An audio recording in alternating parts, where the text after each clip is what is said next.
അവളോട്, മകളെ, നിന്റെ വിശ്വാസം നിന്നെ രക്ഷിച്ചിരിക്കുന്നു, സമാധാനത്തോടെ പോയി ബാധ ഒഴിഞ്ഞ് സ്വസ്ഥമായിരിക്ക എന്ന് പറഞ്ഞു. ഒരു നിമിഷം കൂടെ നമ്മുടെ തലകളെ ദൈവസന്നിധിയിൽ വണക്കി നമുക്ക് പ്രാർത്ഥിക്കാം. മഹാപരിശുദ്ധനായ ഞങ്ങളുടെ ദൈവമേ, വാഴ്ത്തപ്പെട്ട സ്വർഗ്ഗീയ പിതാവേ, ഈ വളരെ അനുഗ്രഹിക്കപ്പെട്ട ഈ രാത്രി സമയത്തിനായി ഞങ്ങളുടെ നാമത്തെ ഞങ്ങൾ സ്തുതിക്കുന്നു.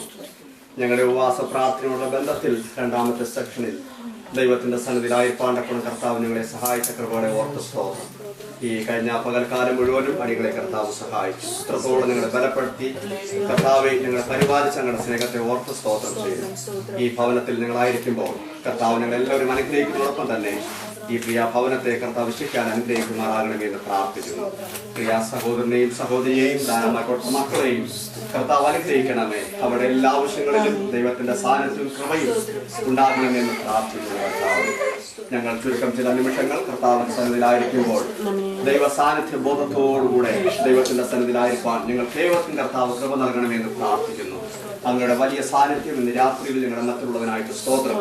കർത്താവ് ഞങ്ങളോട് സംസാരിക്കുന്ന കൃപകളെ ഓർത്ത് സ്തോത്രം ചെയ്യുന്നു. കർത്താവ് സകലമാനും മഹത്വം കേൾക്കണമേ. യേശു കർത്താവിന്റെ വലിയ നാമത്തിൽ അപേക്ഷിക്കുന്നു, കേൾക്കണമേ സ്വർഗ്ഗീയ പിതാവേ. ആമേൻ. Praise the lord. ഓക്കേ, നമ്മുടെ കൂട്ടായ്മയുടെ പ്രത്യേകത എന്നുള്ളത് മറ്റുള്ള സാധാരണ കൂട്ടായ്മ പോലെയല്ല. നമുക്ക് എല്ലാവർക്കും അറിയാം, ദൈവത്തിന്റെ സാന്നിധ്യമുള്ള സ്ഥലമാണ് ദൈവമക്കളുടെ കൂട്ടായ്മ. കാരണം കർത്താവ് വാഗ്ദത്തം ചെയ്തു, 2-3 പേർ കർത്താവിന്റെ നാമത്തിൽ കൂടിവരുന്നവരുടെ നടുവിൽ കടന്നു വരാമെന്ന് കർത്താവ് വാഗ്ദത്തം ചെയ്തിട്ടുണ്ട്. അങ്ങനെ മനുഷ്യൻ വാക്ക് പറഞ്ഞാൽ മാറുമെന്നാൽ കർത്താവ് വാക്ക് പറഞ്ഞാൽ മാറുന്നവനല്ല. വാക്കുത പ്രകാരം നമ്മുടെ മധ്യത്തിൽ കർത്താവിന്റെ വലിയ സാന്നിധ്യമുണ്ട്. നമുക്കെല്ലാവർക്കും അറിയാം, കർത്താവിന്റെ സാന്നിധ്യം ഉള്ള സ്ഥലത്ത് എന്തുണ്ട്? വിടുതലുണ്ട്. അവിടെ പ്രശ്നത്തിന് പരിഹാരമുണ്ട്, രോഗത്തിന് സൗഖ്യമുണ്ട്. ആമേൻ. അവിടെ മറ്റ് ഒരു ശക്തിക്കും തന്നെ നിർത്താൻ കഴിയാത്ത നിലയിൽ ദൈവം നമ്മെ സഹായിക്കും. അപ്പോൾ അത്രമാത്രം നമ്മൾ വളരെ വിശ്വാസത്തോടും പ്രാർത്ഥനയോടും കൂടെ ദൈവസന്നിധിയിലായിരിക്കുമെന്ന് പ്രത്യേകം ഓർപ്പിക്കുന്നു.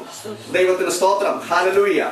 മോശ പ്രാർത്ഥിക്കുമ്പോൾ പ്രാർത്ഥിക്കുന്നത് ഇങ്ങനെയാണ്: കർത്താവേ, നിന്റെ സാന്നിധ്യം ഇല്ലാത്ത സ്ഥലത്ത് അടിയനെ അയക്കരുത് എന്ന് പറഞ്ഞാൽ ദൈവത്തിന്റെ സാന്നിധ്യത്തിന് അത്രമാത്രം വലിപ്പവും പ്രാധാന്യതയുമുണ്ട്. ഈ രാത്രിയിൽ ദൈവത്തിന്റെ സാന്നിധ്യമുള്ള രാത്രിയാകിയാൽ ഞാൻ കർത്താവിനെ വാഴ്ത്തുന്നു. നമുക്ക് വളരെ പ്രാർത്ഥനയോടുകൂടെ ദൈവത്തിന്റെ സന്നിധിയിലായിരിക്കാം. ദൈവത്തിന് സ്തോത്രം. നമ്മുടെ ജീവിതത്തിൽ പ്രശ്നങ്ങളും പ്രതികൂലങ്ങളും വരുമ്പോൾ പലപ്പോഴും നാം ഭാരപ്പെടാറുണ്ട്. ഇതിങ്ങനെ സംഭവിച്ചല്ലോ എന്ന് ഓർത്ത് നമ്മൾ ദുഃഖിക്കാറുണ്ട്.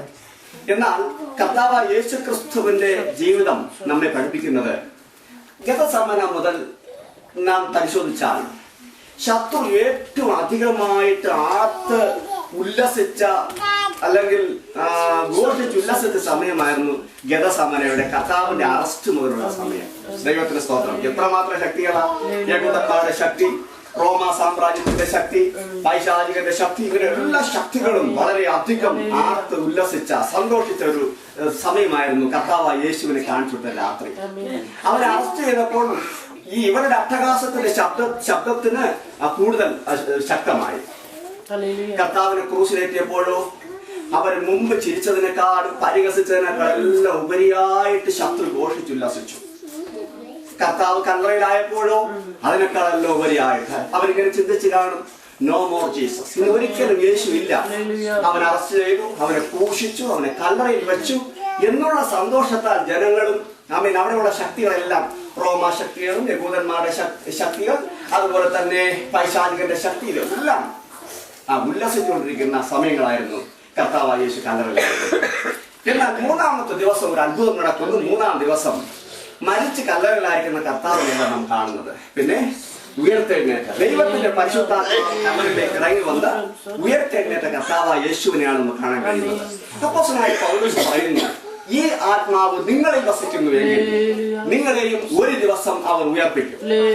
അത് നമ്മുടെ അക്ഷരീയമായിട്ടുള്ള അവസ്ഥയിൽ ഒരു ഉയർപ്പുണ്ടാകും. നമ്മുടെ രോഗത്തിൽ നിന്നും നമ്മുടെ പ്രസവത്തിൽ നിന്നും ഉയർപ്പുണ്ടാകുന്നതോടൊപ്പം തന്നെ അന്ത്യനാളിലുള്ള ഉയർപ്പിനെയും അത് കാണിക്കും. അതുകൊണ്ട് ദൈവമക്കൾ വളരെ ശക്തമായിട്ട് വിശ്വസിക്കേണ്ട ഒരു കാര്യം, അന്തിമ വിജയം എന്നുള്ളത് നമുക്ക് എത്ര പ്രശ്നം വന്നോട്ടെ, എത്ര രോഗങ്ങൾ വന്നോട്ടെ, കർത്താവയുടെ നെല്ലിപ്പട കാണത്തക്ക നിലയിലുള്ള അന്തരീക്ഷം ഉണ്ടായിക്കൊള്ളട്ടെ, അന്തിമ വിജയം കർത്താവ് നമ്മോട് ഉള്ളിടത്തോളം കാലം ദൈവത്തിന്റെ മക്കൾക്കാണ്. അത് വിശ്വസിക്കുന്നവർക്കായി കർത്താവിനെ സ്തുതിക്കുന്നു. ഹല്ലേലൂയ. നമ്മൾ ഇന്ന് വളരെ ചുരുക്ക സമയമാണ് ദൈവവചന ധ്യാനത്തോടുള്ള ബന്ധത്തിൽ ഈ രാത്രിയിലായിരിക്കാൻ ഞാൻ ആഗ്രഹിക്കുന്നത്. ദൈവത്തിന് സ്തോത്രം. ഇതിനോടകം നിങ്ങൾക്ക് അത്യാവശ്യമുള്ളവർക്ക് പോകുന്നതിന് അവസരമുണ്ട്. മറ്റുള്ളവർക്ക് വളരെ പ്രാർത്ഥനയോടെ ദിവസങ്ങളിലായിരിക്കാം. ഈ മർക്കോസിന്റെ സുവിശേഷം 5-ാം അധ്യായം എന്നുള്ളത് നമുക്ക് വളരെ സുപരിചിതമായിട്ടുള്ള അധ്യായമാണ്. ഞാൻ സാധാരണ പറയാനുള്ളത് പോലെ വിശ്വാസത്തിൽ കടന്നു വരുന്ന സമയം മുതൽ നാം കേട്ടിട്ടുള്ള കഥകളാണ്, അല്ലെങ്കിൽ കർത്താവിന്റെ കാലത്ത് സംഭവിച്ച സംഭവങ്ങളാണ് ഇത് രേഖപ്പെടുത്തുന്നത്. ദൈവത്തിന് സ്തോത്രം. ഗദാസര ദേശത്തുള്ള ആ ഭൂതഗ്രസ്തനായ മനുഷ്യൻ കേൾക്കാൻ താരങ്ങളുണ്ടോ? എല്ലാവരും കേട്ടിട്ടുണ്ട്. അപ്പോൾ 3 അസാധ്യങ്ങളുടെ പട്ടിക നമുക്ക് ഈ അധ്യായത്തിൽ കാണാൻ കഴിയും. എന്താണ് അസാധ്യങ്ങൾ? 3 impossibilities. ദൈവത്തിന് സ്തോത്രം. ഇന്ന് രാത്രി ഞാൻ നിങ്ങളുമായിട്ട് ചില നിമിഷങ്ങൾ പങ്കുവയ്ക്കാൻ ആഗ്രഹിക്കുന്നത് the faith that transform impossibilities എന്നുള്ള വിഷയമാണ്. അതായത് അസാധ്യങ്ങളെ സാധ്യമാക്കി തീർക്കുന്ന വിശ്വാസം.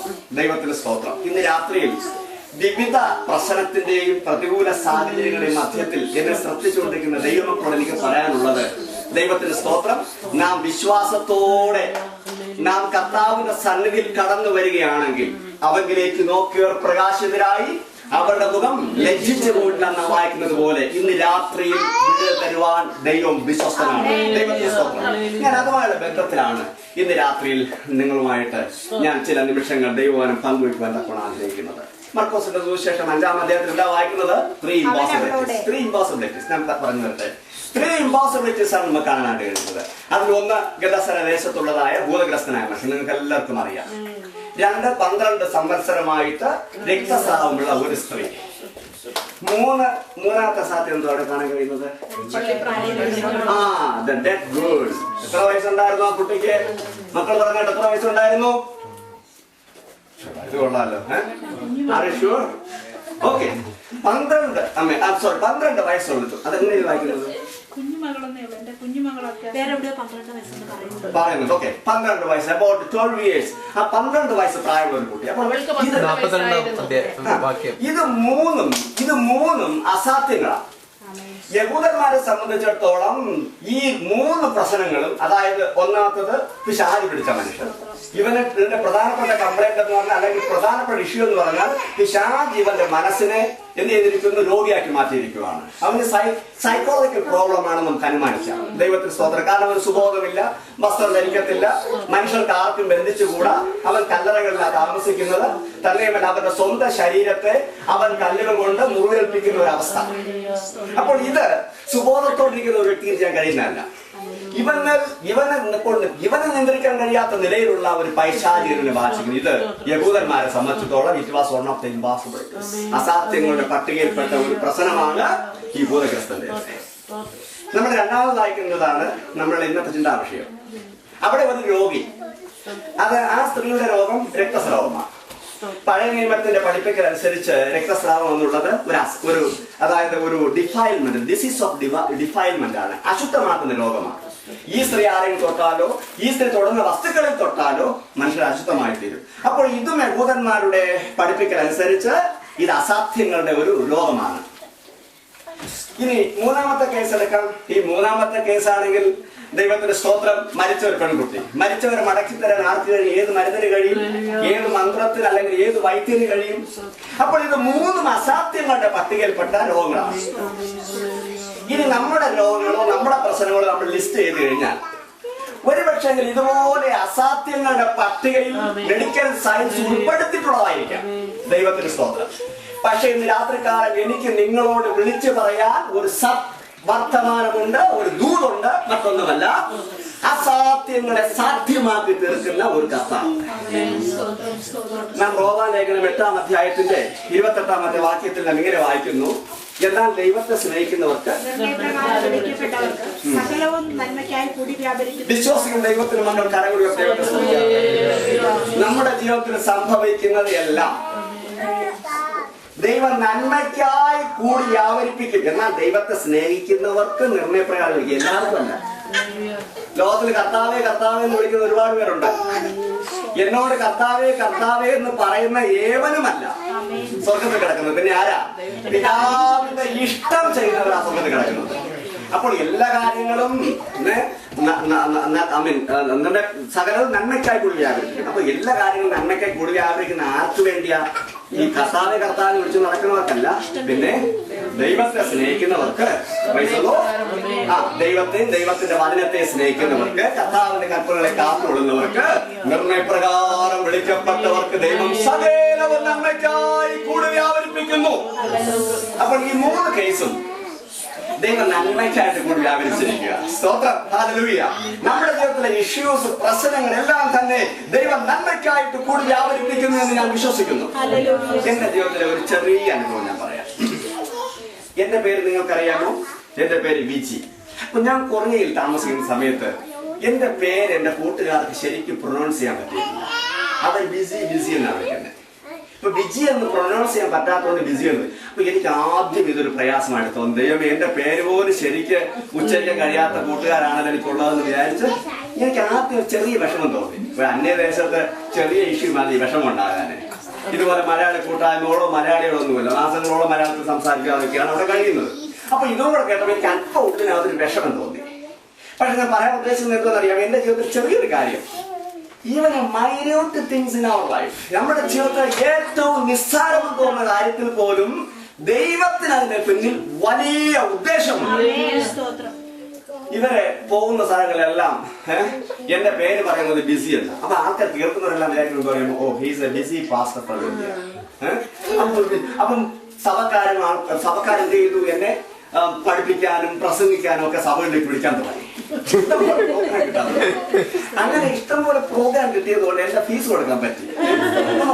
അപ്പൊ ചെറിയൊരു മിസ്പ്രൊനൗൺസിയേഷൻ, എന്റെ പേര് മിസ്പ്രൊനൗൺസ് ചെയ്തത് നിമിത്തം ദൈവം അതിന് നന്മയ്ക്കായിട്ട് കൂടി പ്രിയപ്പെട്ടവരെ, നമ്മുടെ ജീവിതത്തിലെ ചെറുതും വലുതുമായ വിഷയങ്ങൾ ഇന്ന് നാം തോന്നുമ്പോൾ അതെല്ലാം അസാധ്യമായിട്ടോ ചെറുതായിട്ടോ തോന്നുന്ന വിഷയങ്ങളായിരിക്കും. പക്ഷെ ദൈവം എല്ലാം നന്മയ്ക്കായിട്ട് കൂടി വ്യാപരിപ്പിക്കുന്നു.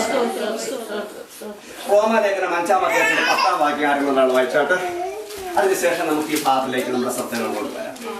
ശത്രുക്കളായിരിക്കുമ്പോൾ തന്നെ നമുക്ക് അവന്റെ പുത്രന്റെ മരണത്താൽ ദൈവത്തോട് നിരപ്പ് വന്നുവെങ്കിൽ നിരന്ന ശേഷം നാം അവന്റെ ജീവനാൽ എത്ര അധികമായി രക്ഷിക്കപ്പെടും. എന്താണ് അതിന്റെ അർത്ഥം? നാം ശത്രുക്കളായിരിക്കുമ്പോൾ തന്നെ ദൈവം നമ്മെ നിരപ്പിച്ചു. നാം നിരന്നതിന് ശേഷം ചുമ്മാതിരിക്കാനുള്ളവരാണോ? നാം അനേകരെ നിരപ്പിക്കാനുള്ളവരും ദൈവത്തിന്റെ നാമത്തിനായിട്ട് നാം ജീവിക്കാനുള്ളവരുമാണ്. ദൈവത്തിന് സ്തോത്രം, ഹല്ലേലൂയ. നമ്മുടെ ശുശ്രൂഷ നിരപ്പിന്റെ ശുശ്രൂഷയായി തീരട്ടെ. ഇന്ന് മാനസിക അസ്വസ്ഥതയുള്ളവരുണ്ട്, ആമേൻ, ശാരീരികമായിട്ടുള്ള അസുഖങ്ങളുള്ളവരുണ്ട്, മരണത്തിന്റെ വക്കോളത്തിരിക്കുന്ന കുട്ടികളുണ്ട്, അല്ലെങ്കിൽ വ്യക്തികളുണ്ട്. എന്നാൽ ഇതിന്റെ മധ്യത്തിൽ ഒരു നിരപ്പിന്റെ ശുശ്രൂഷയുമായിട്ട് അവരുടെ പ്രശ്നങ്ങളെ കർത്താവ് പരിഹരിക്കുമെന്ന് അവരുടെ മനസ്സിനെ പറഞ്ഞ് നിരപ്പിക്കുന്ന ശുശ്രൂഷകളുമായിട്ട് കടന്നു ചെല്ലുവാൻ ദൈവം നമ്മെ ഓരോരുത്തരെയും കുറിച്ച് ആഗ്രഹിക്കുന്നു. ദൈവത്തിന്റെ സ്തോത്രം, ഹല്ലേലൂയ. നിങ്ങൾ ഒരു പക്ഷേ നിങ്ങൾ കേട്ടിട്ടുണ്ടായിരിക്കും, ഇങ്ങനെല്ലാം ശ്രദ്ധിച്ചിരിക്കണം കേട്ടോ. ഒരു കഥ പറയാൻ പോവാ, കൊച്ചു കഥ. ഒരിക്കലൊരു ഒരാളിന്റെ വീടിന്റെ ഡോറിൽ ഇങ്ങനെ മുട്ടുന്ന ശബ്ദം കേട്ടു. വാതിൽ തുറന്നു നോക്കിയപ്പോ ഒരു ചെറുപ്പക്കാരൻ പുറത്തൊരു ബാഗുമായിട്ട് നിൽക്കുവാണ്. ഈ ചെറുപ്പക്കാരൻ ഈ ഡോർ തുറന്നപ്പോൾ ഈ വ്യക്തിയോട് എന്താ പറയുന്നത് അറിയാമോ? എനിക്കൊരു ജോലി തരണം, എനിക്കൊരു ജോലി തരണം. അപ്പോൾ അദ്ദേഹം പറഞ്ഞു, നിങ്ങൾക്ക് തരാനുള്ള പറ്റിയ ജോലികളൊന്നും ഇവിടെ ഇല്ല, ഇവിടെ ജോലി ഇല്ലെന്ന് പറഞ്ഞപ്പോൾ പറഞ്ഞു, അങ്ങനെ പറയരുത്, എനിക്കൊരു ജോലി തന്നേ മതിയാകുള്ളൂ. നിനക്ക് എന്ത് ജോലി അറിയാം? അത് പറഞ്ഞു, എനിക്ക് ആശാരിപ്പണി അറിയാമെന്ന് പറഞ്ഞു. അപ്പോൾ ഈ മനുഷ്യന്റെ മനസ്സിനകത്ത് ഒരു ചിന്ത കടന്നു. എന്താ അറിയാമോ? കഴിഞ്ഞ 29 വർഷം സ്വന്തം സഹോദരൻ അവർ രണ്ടുപേരും ഒരുമിച്ച് ചേർന്ന് അധ്വാനിച്ച് നിലത്തിൽ ഉഴുകുകയും കൊല്ലുകയും കൃഷിയിറക്കുകയും ചെയ്ത് സന്തോഷത്തോടെ ജീവിച്ച തന്റെ സ്വന്തം സഹോദരൻ കേവലം ചെറിയ എന്തോ മിസ്അണ്ടർസ്റ്റാൻഡിങ് നിമിത്തം അവർ രണ്ടുപേരും തമ്മിൽ പിണങ്ങി. അവര് 2 വീടുകളിലായിട്ട് താമസിക്കുന്നു. അതിനിടയിൽ ഒരു ക്രീക്ക്, ഒരു ചെറിയൊരു വെള്ളം ഒഴുകുന്ന ഒരു തോടുണ്ട്. അപ്പോൾ ഈ മനുഷ്യൻ ചിന്തിച്ചത് എന്താണെന്നറിയാമോ? ആശാരിപ്പണി അറിയാവുന്ന ഒരാളാണല്ലോ വന്നേക്കുന്നത്, ഞാൻ പ്രതീക്ഷിച്ച സമയത്തല്ല അത് വന്നത് നല്ലതായെന്ന് ചിന്തിച്ചിട്ട് പറഞ്ഞു, ഈ ഇളയ സഹോദരനെ കാണാതെ വണ്ണം എന്റെ ഈ അതിരിൽ എന്ത് ചെയ്യണം? നീ ഒരു മതില് കെട്ടണം, ഒരു ഫെൻസ് ഉണ്ടാക്കണം, ഒരു വേലി ഉണ്ടാക്കണം. ഞാൻ പട്ടണത്തിൽ പോയിട്ട് വരുമ്പോ നീ ആ വേലിയുടെ പണി തീർത്തിരിക്കണം. അദ്ദേഹം പട്ടണത്തിൽ പോയിട്ട് വന്നപ്പോൾ അദ്ദേഹത്തിന്റെ കണ്ണുകൾക്ക് വിശ്വസിക്കാൻ പറ്റാത്തൊരു സംഭവം നടന്നു. എന്താണെന്നറിയാമോ? അവിടെ വേലി കെട്ടുന്നതിന് പകരം ഒരു പാലം പണിതിരിക്കുന്നു. അക്കരെ ഇക്കരയ്ക്ക് പോകുന്നതിന് ഒരു പാലം പണിതിരിക്കുക. അങ്ങനെ നിന്നപ്പോൾ തന്റെ അനുജൻ എന്ത് ചെയ്യുന്നു? ഓടി വരികയാണ്. പാലത്തിന്റെ അടുത്തേക്ക് വന്നു. ഇദ്ദേഹം അങ്ങോട്ട് കടന്നു വന്നു. രണ്ടുപേരും കൂടെ കെട്ടിപ്പിടിച്ചു. അനിയൻ സഹോദരൻ ഇങ്ങനെ പറഞ്ഞു, എന്റെ പൊന്നു ജ്യേഷ്ഠ, ഞാൻ നിങ്ങളെ കുറിച്ച് തെറ്റിദ്ധരിച്ചു പോയി. നമ്മളെ തമ്മിൽ ഒന്നാക്കിക്കുവാൻ വേണ്ടി ഈ പാലം പണിയത്തക്കവണ്ണം അങ്ങേക്ക് മനസ്സുണ്ടായില്ലോ എന്ന് പറഞ്ഞ് അവർ പരസ്പരം ചെയ്തു. ദൈവത്തിന് സ്തോത്രം. എന്നിട്ട് ചെറുപ്പക്കാരൻ ചെയ്തു, ഈ ബാഗും എടുത്തുകൊണ്ട് പോകാൻ ഇറങ്ങിയപ്പോ ഈ വീട്ടുകാരൻ പറഞ്ഞു, നിങ്ങൾ കുറെ ദിവസങ്ങളിലൂടെ താമസിക്കണം, ഞങ്ങൾക്ക് ഇനിയും ചില ജോലികൾ നിങ്ങളെ ഏൽപ്പിക്കാനുണ്ട് എന്ന് പറഞ്ഞപ്പോൾ ഈ സഹോദരൻ പറഞ്ഞത് ഇങ്ങനെയാണ്, എനിക്കിനിയും അനേകം പാലങ്ങൾ പണിയുവാനുണ്ട്. ദൈവത്തിന് സ്തോത്രം. നമ്മെ കർത്താവായ യേശു തന്റെ രക്തത്താൽ നമ്മെ നിരപ്പിച്ചു. ദൈവത്തിന് സ്തോത്രം. ശത്രുക്കളായിരിക്കുമ്പോൾ തന്നെ ദൈവം നമ്മെ നിരപ്പിച്ച് കർത്താവുമായിട്ട് ബന്ധത്തിൽ കൊണ്ടുവന്നെങ്കിൽ നമ്മുടെ ജോലി മറ്റൊന്നുമല്ല, മറ്റുള്ളവരുടെ ദൈവത്തിന് സ്ഥലത്ത് ഉറപ്പിക്കുകയും നിരപ്പിക്കുന്ന വലിയൊരു ശുശ്രൂഷയ്ക്കായിട്ട് ദൈവം നമ്മെ വേർതിരിച്ചിരിക്കുന്നു. അങ്ങനെ ഉള്ള ശുശ്രൂഷകൾ ചെയ്യുവാൻ തക്കവണ്ണം ദൈവം നമ്മെ ബലപ്പെടുത്തട്ടെ, സഹായിക്കട്ടെ. വാസ്തവത്തിൽ നിരപ്പ് എവിടെയൊക്കെ ഉണ്ടാകേണ്ടത്? നമ്മിൽ തന്നെ നിരപ്പുണ്ടാകണം, അല്ലയോ? അതുപോലെ തന്നെ നിരപ്പെന്ന് പറയുമ്പോൾ ഹൊറിസോണ്ടലും വെർട്ടിക്കലുമായിട്ടുള്ളതായ നിരപ്പുണ്ടാകണം. അതായത് ദൈവമായിട്ടുള്ള നിരപ്പ്. വ്യക്തികൾ എന്തുകൊണ്ടാണ് ദൈവമായിട്ട് ആദ്യം എങ്ങനെ നിരക്കുന്നത്? ആദ്യം നമ്മിൽ തന്നെ നിരക്കുകയാണോ ദൈവമായിട്ട് നിരക്കുകയാണോ എന്ന് ഏതാണ് ആദ്യം നിരക്കുന്നത്? രണ്ടും ഏകദേശം ഒരുപോലെ സംഭവിക്കുന്ന കാര്യമാണ്. അപ്പോൾ ദൈവമായിട്ടുള്ള ബന്ധത്തിലുള്ള നിരപ്പ്, അങ്ങനെ നിരപ്പ് പ്രാപിച്ചവർക്ക് മറ്റുള്ളവരെ നിരപ്പിക്കാൻ കഴിയുള്ളൂ. Price the Lord, hallelujah. അങ്ങനെ നിരപ്പ് ട്രയാങ്കിൾ ആണ്. നമ്മിൽ തന്നെ നിരപ്പുണ്ടാകണം, ദൈവമായിട്ട് നിരപ്പ് പ്രാപിക്കണം, മറ്റുള്ളവരെ നിരപ്പിക്കണം. ഇങ്ങനെയുള്ള ഒരു വലിയ ശുശ്രൂഷയ്ക്കായിട്ട് ദൈവം നമ്മെ വേർതിരിച്ചിരിക്കുന്നതിനാൽ ഞാൻ ദൈവത്തിന് സ്തോത്രം ചെയ്യുന്നു. ഹല്ലേലൂയ. നമ്മൾ വായിച്ച വേദഭാഗത്തിലേക്ക് നമ്മൾ ശ്രദ്ധ തിരിക്കുമ്പോൾ 3 അസാധ്യങ്ങൾ. ദൈവത്തിന് സ്തോത്രം. ആദ്യത്തേത് നമ്മൾ പറഞ്ഞല്ലോ, ഒരു ഭൂതഗ്രസ്തനായ ഒരു മനുഷ്യൻ. ദൈവത്തിന്റെ സ്തോത്രം. ഈ മനുഷ്യന് വേണ്ടി, ഈ ഒറ്റ മനുഷ്യന് വേണ്ടിയാണ് എന്റെ കർത്താവ് ഒരു ചെറിയൊരു തടാകം അല്ലെങ്കിൽ ഗലീല തടാകം കടന്ന് ഇക്കരയ്ക്ക് വരുന്നത്. നല്ല ഒരു കാര്യത്തിന് വേണ്ടി നാം ഇറങ്ങിത്തിരിക്കുമ്പോ ദൈവത്തിന് സ്തോത്രം എന്താണ് സംഭവിച്ചതെന്നറിയാമോ? ഇവിടെ കർത്താവും ശിഷ്യന്മാരും സഞ്ചരിച്ചതായ ആ പടകിൽ വലിയ കൊടുങ്കാറ്റടിച്ചു. ദൈവത്തിന് സ്തോത്രം. ഇവർ മുക്തന്മാരാണ്. സംഭവിക്കുന്നത് സഡനായിട്ടാണ് സംഭവിക്കുന്നത്. നമ്മുടെ ജീവിതത്തിലും നാം പ്രതീക്ഷിക്കാതിരിക്കുന്ന സമയത്താണ് പലതും നമ്മുടെ ജീവിതത്തിൽ സംഭവിക്കുന്നത്. ദൈവത്തിന് സ്തോത്രം, ഹല്ലേലൂയ. ഈ ശിഷ്യന്മാരെ സംബന്ധിച്ചിടത്തോളം ഈ തടാകത്തിൽ അല്ലെങ്കിൽ ഈ കടലിൽ വളരെ പരിചയമുള്ളവരാണ്. നമുക്കറിയാം, വളരെ പരിചയമുള്ളവരായിരുന്നു. തന്നെയുമല്ല ഇവരുടെ ഒരു ചിന്താഗതി എന്തോന്നറിയാമോ? കാറ്റും തിരമാലകളും ഒക്കെ അടിക്കുന്നത് പകൽ സമയത്താണ്. രാത്രി അവിടത്തെ ഭൂപ്രകൃതി അനുസരിച്ച് രാത്രിയിൽ കൊടുങ്കാറ്റോ ചുഴലിക്കാറ്റോ ഒന്നും അടിക്കാൻ സാധ്യതയില്ല എന്ന് വിചാരിച്ച് കർത്താവ് അക്കരയ്ക്ക് പോകാന്ന് പറഞ്ഞപ്പോൾ സന്തോഷം തോന്നി. ഇപ്പോൾ സാധാരണ നിലയിൽ ശാന്തമായ ഒരു അന്തരീക്ഷമാണല്ലോ എന്ന് വിചാരിച്ച് ഇവർ പോകുമ്പോഴാണ് അപ്രതീക്ഷിതമായിട്ട് കൊടുങ്കാറ്റുണ്ടായത്. ദൈവത്തിന്റെ സ്തോത്രം. അപ്പോൾ അവർ ചോദിക്കുന്നു, കർത്താവേ, ഞങ്ങൾ നശിച്ചു പോകുന്നതിൽ നിനക്ക് വിചാരമില്ലയോ? അങ്ങനെ ചോദിക്കാൻ കാരണം കർത്താവിന്റെ ഉദ്ദേശം അവർ മനസ്സിലാക്കാത്തത് കൊണ്ടാണ്. കർത്താവ് എന്തിനാണ് വേർതിരിച്ചത്? നിന്നെ അക്കരെ കൊണ്ടുപോകാമെന്ന് പറഞ്ഞാണ് കർത്താവ് നിന്നെ വേർതിരിച്ചത്. നിന്നെ വഴിയിൽ ഉപേക്ഷിക്കാനല്ല കർത്താവ് വേർതിരിച്ചിരിക്കുന്നത്. കടലിൽ മുക്കിക്കൊല്ലുവാനല്ല കർത്താവ് നിന്നെ വിളിച്ചിരിക്കുന്നത്. ദൈവത്തിന് സ്തോത്രം. നിന്നെ കർത്താവ് എന്തിനാണ് വിളിച്ചിരിക്കുന്നത്?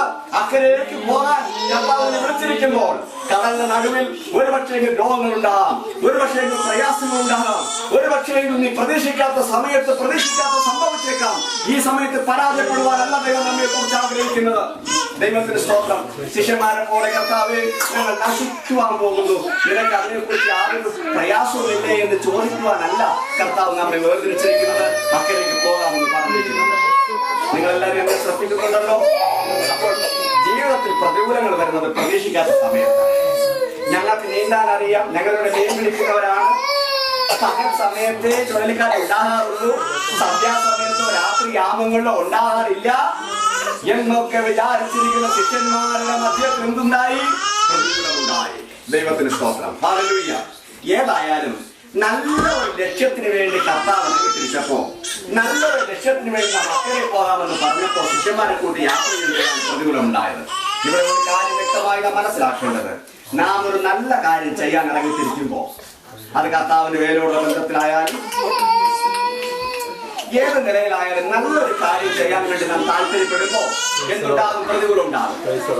അവിടെ നമുക്ക് ചോദ്യങ്ങൾ വരും. കർത്താവേ, ഞങ്ങൾ തകർന്നു പോകുന്നു, ഞങ്ങൾ മുങ്ങി ചാകാൻ പോകുന്നു, നിങ്ങൾക്ക് യാതൊരു വിഷമവുമില്ലേ എന്ന് ചോദിക്കുന്ന സന്ദർഭങ്ങളുണ്ടാകാം. പക്ഷേ ഞാൻ പറയട്ടെ, മുങ്ങിച്ചാകാനല്ല ദൈവം അക്കരെ പോകാമെന്ന് പറഞ്ഞ് വിളിച്ചിരിക്കുന്നത്. ദൈവത്തിന് സ്തോത്രം. പ്രശ്നങ്ങളുടെ മധ്യത്തിൽ ശാന്തത വരുന്ന ഒരു കർത്താവ് ഇന്ന് രാത്രികാലം ജീവിക്കുന്നതിനായി ഞാൻ ദൈവത്തിന് സ്തോത്രം ചെയ്യുന്നു. ഹല്ലേലൂയ. ദൈവത്തിന് സ്തോത്രം. അങ്ങനെ കർത്താവ് ഒരു വ്യക്തിക്ക് വേണ്ടിയാണ് അക്കരെ കടന്നിരുന്നത്. ദൈവത്തിന് സ്തോത്രം. ആ മനുഷ്യന്റെ ബാക്ക്ഗ്രൗണ്ട് ഞാൻ നേരത്തെ പറയുകയുണ്ടായി. ഇപ്പോൾ ഈ മനുഷ്യൻ എന്ത് ചെയ്തിരിക്കുന്നു? കർത്താവ് അവന് സൗഖ്യമാക്കി, അവർ സുഖമുള്ളവനായി തീർന്നു. അപ്പോൾ ഒന്നാമത്തെ വിഷയം എന്തുവാണെന്ന് അറിയാമോ? സൈക്കോളജിക്കൽ പ്രോബ്ലമാണ്, മാനസിക പ്രശ്നമാണ്. ഇവിടെ കർത്താവ് യേശു ക്രിസ്തു നല്ല ഒരു സൈക്യാട്രിസ്റ്റ് ആയിട്ട്, കർത്താവ് ഈ മനുഷ്യനോടുള്ള ബന്ധത്തിൽ ആരായിട്ട് ചെല്ലുന്നത്? നല്ലൊരു സൈക്യാട്രിസ്റ്റ് ആയിട്ട് കർത്താവ് കടന്നു ചെല്ലുകയാണ്. അപ്പൊ സ്ത്രീയോടുള്ള ബന്ധത്തിലോ കർത്താവായ യേശു ക്രിസ്തു നല്ലൊരു ഫിസിഷ്യനായിട്ട്, രോഗികളെ സൗഖ്യമാക്കുന്ന ഫിസിഷ്യനായിട്ട് കടന്നു പോവുകയാണ്. ഈ പെൺകുട്ടികളുടെ ബന്ധത്തിലോ കർത്താവായ യേശു ക്രിസ്തു നല്ലൊരു പീഡിയാട്രിഷ്യനായിട്ട് കടന്നു പോവുകയാണ്. ഞാൻ പറയട്ടെ, നിങ്ങളുടെ വിവിധ സാഹചര്യങ്ങളുടെ മധ്യത്തിൽ വിവിധ നിലകളിൽ പ്രവർത്തിപ്പാൻ മതിയായ ഒരു ദൈവത്തിന്റെ സാന്നിധ്യം ഇന്ന് രാത്രിയിൽ ഇവിടെ ഉള്ളവനായ ഞാൻ ദൈവത്തിന്റെ സ്തോത്രം. ഹല്ലേലൂയ. ഏത് നിലയിലാണ് ദൈവം നിനക്ക് വേണ്ടി പ്രവർത്തിക്കുന്നത് എനിക്ക് അറിഞ്ഞുകൂടാ. എന്നാൽ വലിയവനായ കർത്താവിന് അഗ്നിജോലക്കത്തെ കണ്ണുകളോട് കൂടിയവൻ, വെള്ളോട്ടും സദസ്യമുള്ള കാലുകളോട് കൂടിയവൻ, മാർക്ക് പൊൻകച്ച കെട്ടിയവനായി 7 നക്ഷത്രങ്ങളുടെ മധ്യത്തിൽ ഉടാവിക്കൊണ്ടിരിക്കുന്ന ദൈവം സകലവും നഗ്നതും മലർന്നതുമായിരിക്കുന്നു. എന്റെ മുമ്പിൽ സകല നഗ്നതും മലർന്നതുമായിരിക്കുന്നു നല്ല ചെയ്തതായ കർത്താവ്. ഇതിനറിയാം നിനക്ക് ഏത് ടൈപ്പിലുള്ള വിടുതലാണ് രാത്രിയിൽ ആവശ്യമുണ്ട്. എന്റെ കർത്താവിനറിയാം. കർത്താവിന്റെ വലിയ ജ്ഞാനത്തിനായി ഞാൻ ദൈവത്തിന് സ്തോത്രം ചെയ്യുന്നു. ഇവിടെ പലരുടെയും പേരൊക്കെ പറഞ്ഞ് നിങ്ങൾ പ്രാർത്ഥിച്ചു. കർത്താവ് ഇന്ന സഹോദരന് വിടുതൽ കൊടുക്കണമേ, ലോകത്തിന് സൗഖ്യം കൊടുക്കണമേ എന്നൊക്കെ നാം പറഞ്ഞ് പ്രാർത്ഥിച്ചു. നമുക്കറിയാവുന്നതിൽ നാം പ്രാർത്ഥിച്ചു. നമുക്കറിയാവുന്ന എത്രയോ ഏരിയകൾ ഓരോ വ്യക്തികളുടെ ജീവിതത്തിലുണ്ട്.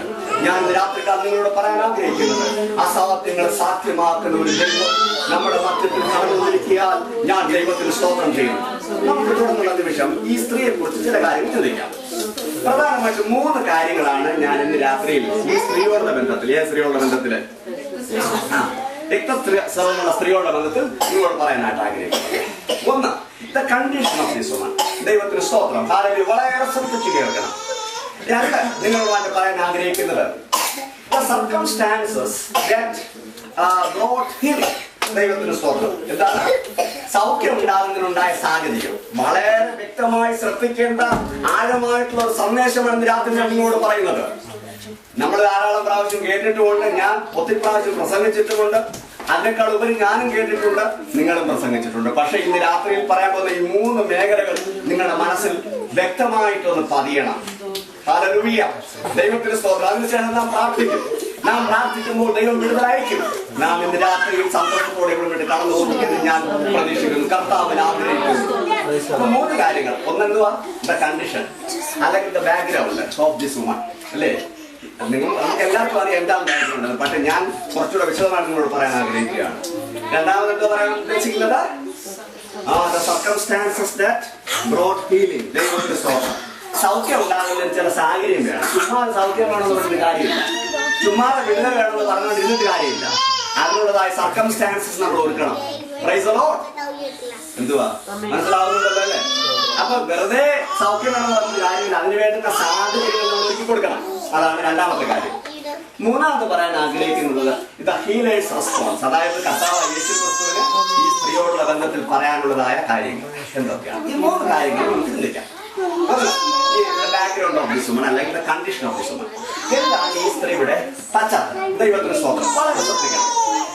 നമുക്കറിയാം ആ സാഹചര്യത്തിൽ, അല്ലെങ്കിൽ ആ സമൂഹത്തില് സ്ത്രീകൾക്ക് പുരുഷന്മാരെ പോലെ സമൂഹത്തിൽ പ്രാധാന്യം ഇല്ലാതിരുന്നതായ കാലഘട്ടമായിരുന്നു. പ്രത്യേകിച്ച് ഈ സ്ത്രീയെ സംബന്ധിച്ചിടത്തോളം അശുദ്ധമാക്കുന്ന ഒരു രോഗം കൂടെ ഉണ്ട്. ഈ സ്ത്രീയുടെ ആ ശോചനീയമായ അവസ്ഥ നിങ്ങൾ മനസ്സിലാക്കിക്കൊള്ളണം. പ്രത്യേകിച്ച് 25, 26 വാക്യത്തിൽ വായിക്കുമ്പോ ഒട്ടും ഭേദം വരാതെ, അങ്ങനെയല്ലോ, ഒട്ടും ഭേദം വരാതെ ഏറ്റവും പരവശിയായി തീർന്ന ഒരു സ്ത്രീ. അതായത് ഇന്ന് അതിനെ ആ സ്ത്രീയുടെ സാഹചര്യത്തെ വിശദീകരിക്കാൻ വാക്കുകളില്ല. ഏറ്റവും പരവശിയായി തീർന്ന സ്ത്രീ. ദൈവത്തിന് സ്തോത്രം. The horrible and the terrible condition of this woman. ഏറ്റവും പരവശിയായി തീർന്നിരിക്കുന്ന സ്ത്രീ. ദൈവത്തിന്റെ മക്കളെ, ദൈവം പ്രവർത്തിക്കുന്നത് ഏറ്റവും നിരാശയോടെ അടുത്തിട്ടുള്ളതായിരിക്കുമ്പോഴാണ് ദൈവത്തിന് പിശാചിന്റെ പ്രവർത്തനം ഉണ്ടാകുന്നത്. Praise the Lord. എന്നെ കൊണ്ട് കഴിയും, I'm okay, I am Samajam okay എന്നൊക്കെ ചിന്തിക്കുന്ന സാഹചര്യത്തിൽ ദൈവത്തിന് പ്രവർത്തിക്കാൻ കഴിയത്തില്ല. ഏറ്റവും നിരാശപ്പെടുന്ന ഒരു സമയമുണ്ട്.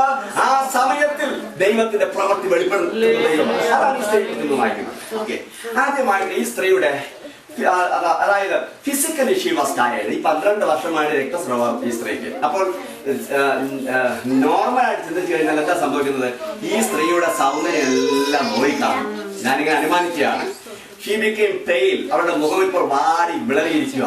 യൗവനത്തിന്റെ യാതൊരു അംശവും ഈ സ്ത്രീയിലില്ല. അങ്ങനെ വിളറി വിരൂപയായിരിക്കുന്ന ഒരു സ്ത്രീയാണ്. Physically she was tired. കാരണം ഇത് 12 വർഷമായിട്ട് ഇങ്ങനെ ഈ സ്ത്രീക്ക് അസുഖമാണ്. 12 വർഷം. ഇത് സാധാരണ മൂക്കിപ്പനിയൊന്നും അല്ല, ഇത് ബ്ലീഡിങ്. അപ്പോൾ ജീവൻ, ആ സ്ത്രീയുടെ ജീവൻ ഇങ്ങനെ രക്തമായിട്ട് ഇങ്ങനെ പൊക്കൊണ്ടിരിക്കുകയാണ്. അങ്ങനെ ഇരിക്കുന്ന ഒരു condition. Physically she was tired. ഇന്ന് രാത്രി ഫിസിക്കലായിട്ട് ടയേർഡ് ആയിരിക്കുന്ന ആരെങ്കിലും എന്നെ ശ്രദ്ധിക്കുന്നുണ്ടെങ്കിൽ നിങ്ങളോട് എനിക്ക് പറയാനുള്ള സത്വത്വം എന്താണെന്നറിയാമോ? ദൈവത്തിന്റെ സ്തോത്രം. നിങ്ങളുടെ സ്ഥിതിക്ക് മാറ്റം വരുത്തുന്ന, യൗവനം കഴുകനെ പോലെ പുതിയമാക്കുന്ന ദൈവത്തിന്റെ വലിയ പ്രവൃത്തി ഇന്ന് രാത്രികാലം ഇവിടെ വെളിപ്പെടും.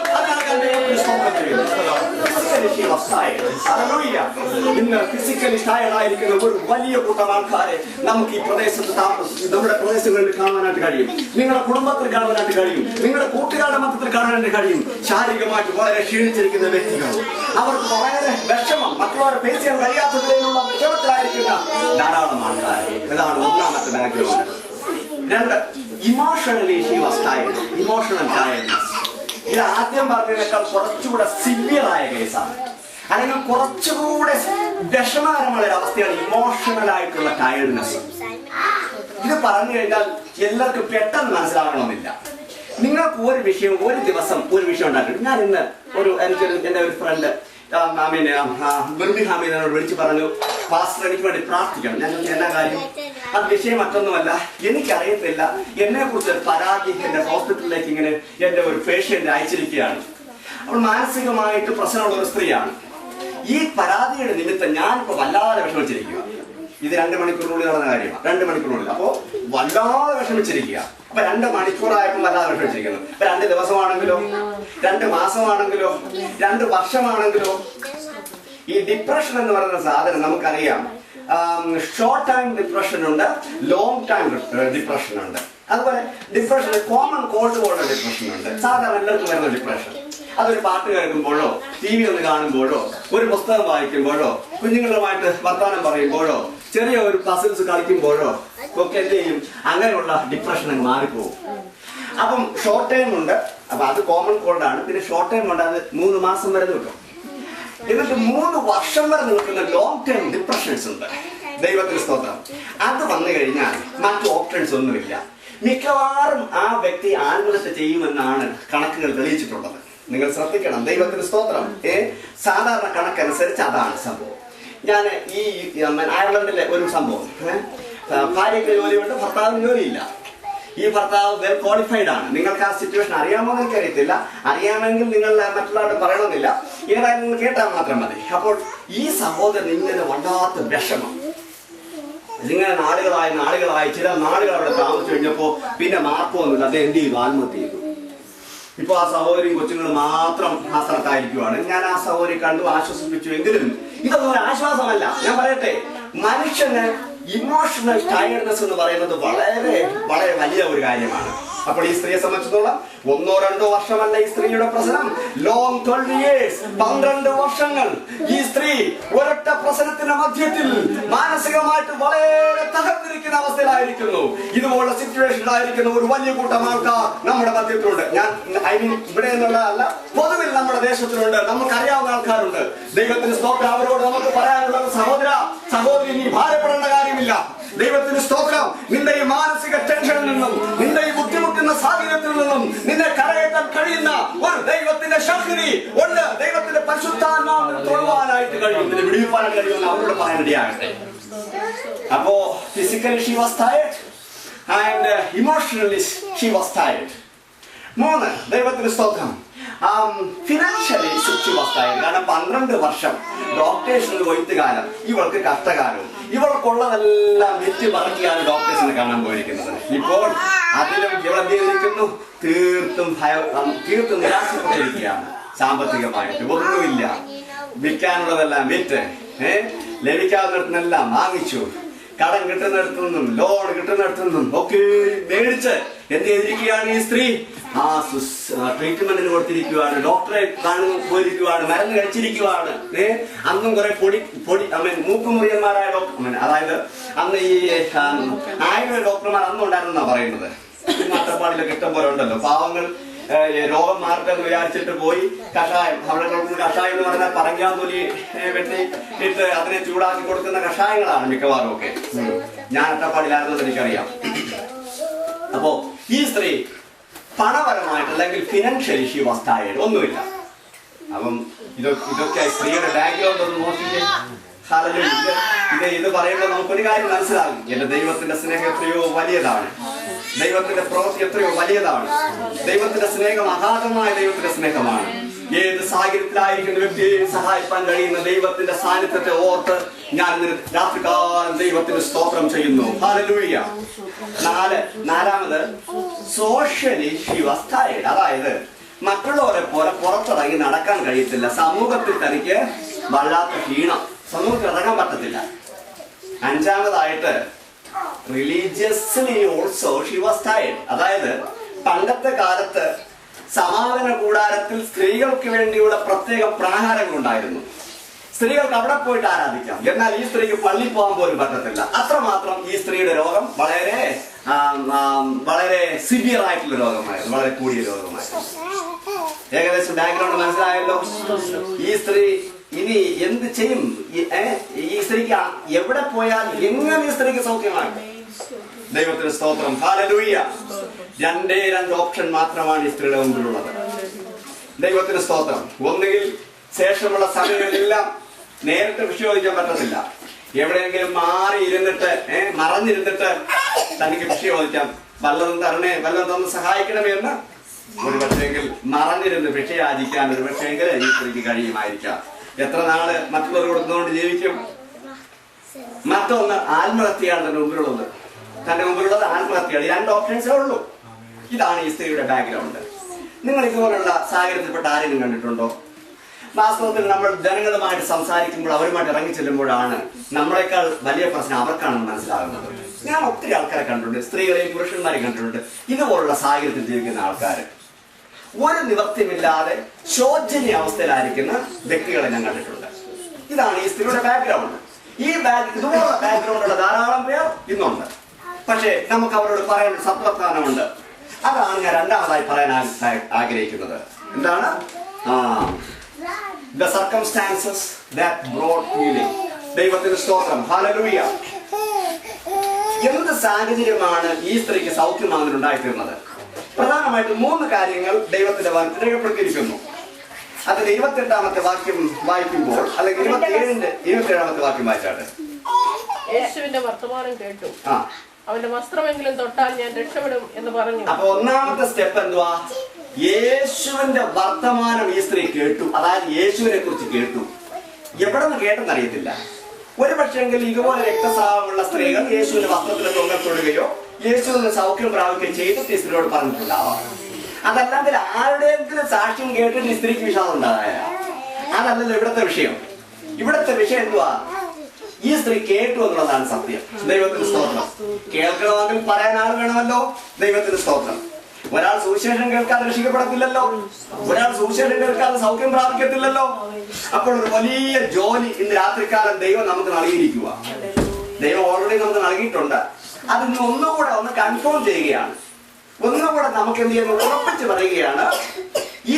ഇങ്ങനെയുള്ള സാഹചര്യത്തിൽ ജീവിക്കുന്ന ധാരാളം ആൾക്കാർ ഇന്ന് നമ്മുടെ ദേശത്തിലുണ്ട്, അല്ലെങ്കിൽ നാം പാർക്കുന്ന സ്ഥലത്തുണ്ട്. പക്ഷേ എന്ത് ചെയ്യണം? അവർ യേശുവിനെ കുറിച്ച് കേൾക്കണം.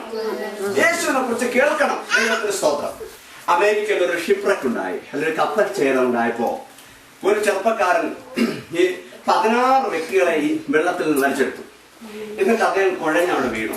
അദ്ദേഹത്തെ ആശുപത്രിയിൽ കൊണ്ടുപോയി നേഴ്സുമാരും ഡോക്ടേഴ്സും ഒക്കെ ശുശ്രൂഷിച്ചു, ചികിത്സിച്ചു. കുറെ സമയം കഴിഞ്ഞപ്പോൾ അദ്ദേഹത്തിന് ബോധം വീണു. ബോധം വീണപ്പോഴും തന്റെ മുഖം വല്ലാതെ വാടിയിരിക്കുക.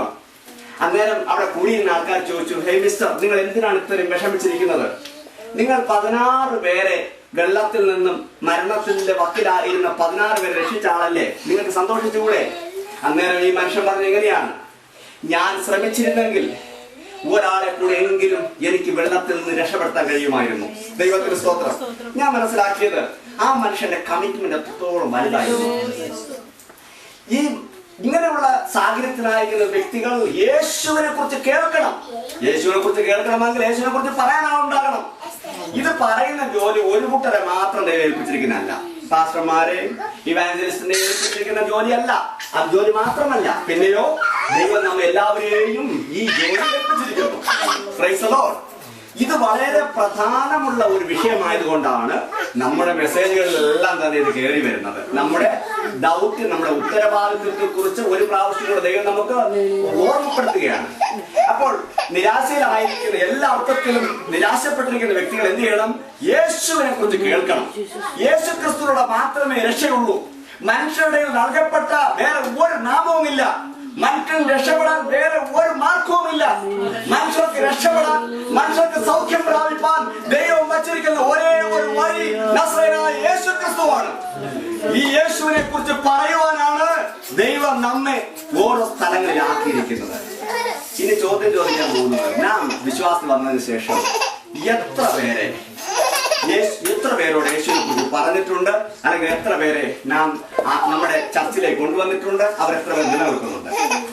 നമ്മൾ ഒരാളെ നേടുക എന്ന് പറയുമ്പോൾ നമ്മൾ ട്രാക്ക് നടത്താൻ മാത്രം അത് സുവിശേഷ വേലയാകുന്നില്ല. പരസ്യം നടത്തിയാൽ മാത്രം സുവിശേഷ വേലയാകുന്നില്ല. ഒരാളെ ചർച്ചിലേക്ക് ഇൻവൈറ്റ് ചെയ്തത് കൊണ്ടോ, അയാളുടെ കാറ് കഴുകി കൊടുത്തത് കൊണ്ടോ, അയാൾക്കൊരു ഭക്ഷണം മേടിച്ചു കൊടുത്തതുകൊണ്ടോ ഒന്നും സുവിശേഷ പ്രവർത്തനം പൂർണ്ണമാകുന്നില്ല. ഇതൊക്കെ സുവിശേഷ വേലയുടെ ഒരു ഭാഗമായിട്ട് മാത്രം നമുക്ക് അനുമാനിക്കാം. സുവിശേഷ വേല പൂർണ്ണമാകുന്നത് എങ്ങനെ എന്നുള്ളത് ഒരു ചോദ്യം ചോദിച്ചാൽ നിങ്ങൾ ഉത്തരം പറയേണ്ടത് ഇങ്ങനെയാണ്. ദൈവത്തിന്റെ സ്തോത്രം. ഇതൊക്കെ പാർഷ്യലായിട്ട് നമ്മൾ ചെയ്യാവുന്ന കാര്യങ്ങളാണ്, എല്ലാവർക്കും ചെയ്യാവുന്ന കാര്യങ്ങളാണ്.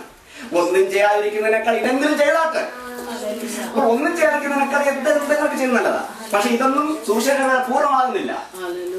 പിന്നെ സത്യച്ചോളം, സുവിശേഷ വേല പൂർണ്ണമാകുന്നത് നാം ഒരു വ്യക്തിയോട് യേശു ക്രിസ്തുവിനെ കുറിച്ച് പറയുന്നു. അപ്പോ അത് ഒരു ദിവസം കൊണ്ട് നടന്നു തരത്തില്ല. കണ്ടിന്യൂസ് ആയിട്ട് ചിലപ്പോൾ ആ വ്യക്തി മീറ്റ് ചെയ്യേണ്ടി വരും. നാം സുവിശേഷം പറഞ്ഞ് അയാൾ രക്ഷിക്കപ്പെട്ട് നമ്മുടെ സഭയിൽ കടന്നു വന്ന് ദൈവസഭയുടെ അംഗമായി തീർന്നിട്ട് അയാൾ സ്നാനപ്പെട്ട് ദൈവാത്മാഭിഷേകം പ്രാപിച്ച് അയാൾ ഒരു സുവിശേഷനായി തീരുമ്പോഴാണ് സുവിശേഷ വേല അവിടെ കംപ്ലീറ്റ് ആകുന്നത്. വിഷമം ഉണ്ടല്ലേ? സുവിശേഷ വേല എന്ന് പറഞ്ഞാൽ എന്താ ചെറിയൊരു കാര്യമല്ല. പ്രിയപ്പെട്ട, ഇതിന് പ്രത്യേക ട്രെയിനിങ്ങിന്റെ ഒന്നും ആവശ്യമില്ല. നമുക്കൊരു കാര്യം ചെയ്താൽ മതി. അറിയാവുന്ന ഭാഷയിൽ എന്റെ യേശു നിന്നെ സ്നേഹിക്കുന്ന സഹോദരി, ഏത് വിഷയമായാലും 12 വർഷമായിക്കൊള്ളട്ടെ, 18 വർഷമായിക്കൊള്ളട്ടെ, 40 വർഷമായിക്കൊള്ളട്ടെ, പഴക്കമൊരു വിഷയമല്ല സഹോദരി, പഴക്കമൊരു വിഷയമല്ല. ദൈവത്തിന് പ്രവർത്തിപ്പാൻ കഴിയുമെന്ന് ധൈര്യത്തോടെ പറയാൻ കഴിയുന്ന ഒരു സമൂഹത്തെ ദൈവ ദിവസങ്ങളിൽ വാർത്തെടുത്തുകൊണ്ടിരിക്കുകയാണ്.